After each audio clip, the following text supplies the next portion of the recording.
Hey guys, what is up, and welcome back to this exciting Photoshop tutorial. After Effects tutorial, where we're gonna learn how to do some very cool motion typography today. So I hope you enjoyed that. That's what we're gonna learn to do today, and I'm gonna talk to you as if you've never ever used After Effects in your entire life. This is a tutorial, a very basic tutorial showing you some basic tools in After Effects, but also a very practical effect that you can actually use right now, today after you complete this tutorial.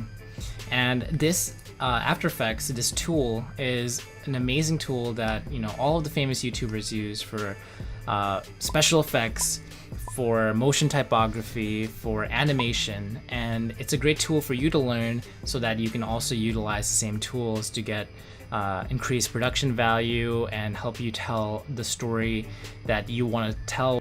And just to show you the extent of what you can do with this software, I'm going to show you a few clips of things I've done in the past after spending some time learning how to use the software, and hopefully this encourages you to stick with this. So just check these clips out, and we'll start with the tutorial when we come back.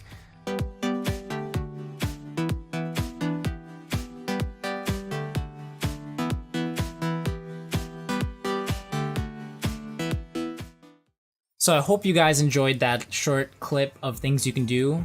Those are just the things I've been able to do in the past, and hopefully with time and practice you guys can do even more spectacular things than I've done. So let's get started in this tutorial. So the first thing we have to do is open up a composition, and the way you can do that is to go down here to this little film strip and click on composition. And then in your presets, I like to set it to HDTV 1080, and then you can keep your frame rate at 29.97, but I'm gonna put it at 60 because I'm feeling ambitious. And your duration, you want to keep at 30 seconds. So this is seconds here. I think these are like nanoseconds, and these are minutes, and these are hours at the end. But we're gonna put 30 seconds even though the clip is only gonna be like 5 seconds long. So press OK and it'll open your composition. So this is how a composition looks like. Oh man, maybe this is too basic. I think you guys know how to use a mouse and keyboard, and how to open up a palette in a software. So let's do our very first layer, which is going to be a text layer. I'm gonna lay down some text. So click on the T and then drag down, and then open a text box, and now you see that we have a layer down here. So in your text box, type in your whatever phrase, introduction phrase for your video, and this, we're gonna be very creative and just type in intro plate. And the hotkey usually to click off of things that I use is V to go back to the arrow key, but when you're in text mode, it'll just type in whatever letters you put in. So what you want to do is like click off somewhere and then press V to switch back to the arrow. Otherwise you can just click on the arrow if you don't want to use a hotkey. So now we want to center this in the middle of our composition, and we want to change this anchor point down here, and I'll show you what it does by changing the scale of this layer.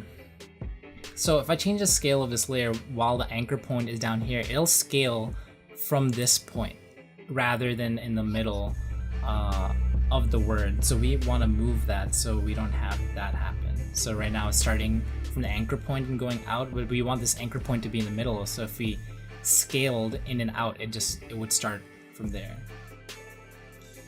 All right, let's go back to 100. Just type in 100 in the scale. Let's toggle the transformation, and these are all the different things you can do to the word. And in this case, we're going to change the anchor point to the middle of the text.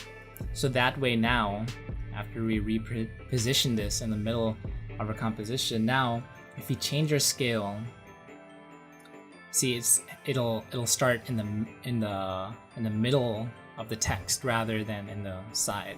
So this is a very basic thing to learn, but a lot of people don't cover it until very later on when learning After Effects, and I wish I'd known this in the beginning when I was learning After Effects. And so yeah, so now that we have that done, we're gonna learn how to use the scale. And what do we want to do is just bring that back to 100. And we want to turn on keyframes. And keyframes are basically points in time that change occurs, and we're gonna put change in this layer so it'll move. We're gonna animate it. So let's move this keyframe. Once you click on this stopwatch, let's move it 2 seconds right here. Next, we want to make another keyframe in the beginning, and we're just gonna make keyframe like that, and we want to increase the value for the first keyframe, and we're gonna make it pretty big so that way we start off really big over here so we can zoom back in. And so now when you drag your marker in the timeline, it'll start big and animate small, because the beginning keyframe is 1000 and this end one is 100. So you get this cool motion. So the hotkey for pre-rendering in After Effects, because we have to pre-render all of our footage, it doesn't play in real time unless we do that. If you have a number pad on your keyboard, you turn on numlock and you press 0 and it'll auto play for you. And if it's not doing that, you want to set up this over here and change this to loop. I like to keep this on loop, and then if you don't have a number pad, you can just click RAM preview. And since this clip isn't very long, we want to shorten the timeline here. So right now it's rendering from 1 second to 30 seconds, but if we drag this, close it, it'll only show us the first 3 seconds or so. So that looks fantastic and very cool, but it doesn't look natural. It doesn't slow down like it should, like how we see in the movies. So what we want to do here is select both of the keyframes and hit F9, and what this does is it adds an easy ease to the keyframes and basically makes it more smooth. And then for this introduction, I want to slow down as it gets to 100% in scale. So what you want to do for that is go to Graph Editor, and you want to go next to the eyeball here, and it says choose graph type, and you want to choose edit speed graph. And we're going to change the speed at which the scales the words. And we want to grab the second node, and you want to make sure you highlight the scale here so that way it shows the change in time. You want to grab the second node, and then you want to drag it to slow it down. So slowing down as it comes into the frame. So I'm gonna RAM preview. So it does this nice smooth transition into place into the middle of the composition. And if you want to drag it out, make sure you're trying to stay straight on this line, otherwise you'll change the speed and the values of things. But if you drag it out more, it'll come into frame a lot more slowly. And this way, you get that very nice, subtle, not so dramatic push in of the words. And that's how you do the very basic, this very, very basic scale animation. But I feel like this composition is missing some color, so let's add some color into this. So right click in your timeline here and add a new solid, and I'm gonna choose a blue color for the background. We're gonna make this nice light blue, and we're gonna drop it behind the intro plate. And then we're gonna add another solid, and we're gonna make it black this time. Drop that right in and put it above the colored plate. And what we're gonna do is we're gonna put a very nice vignette around this whole composition, and it'll look fantastic. So go and hold down on your tools here and click on the ellipse tool and then double click on it. And now make sure your black layer is selected also. Now And if you haven't, say you accidentally did that on your text layer, you can press Control-Z to go back and it'll undo what you just did, like in Photoshop. Next, you want to go to your mask and then choose Subtract, and it will subtract the black in the middle and then leave the border outside. And you know, right now it looks pretty good, but it doesn't have that cool fade in.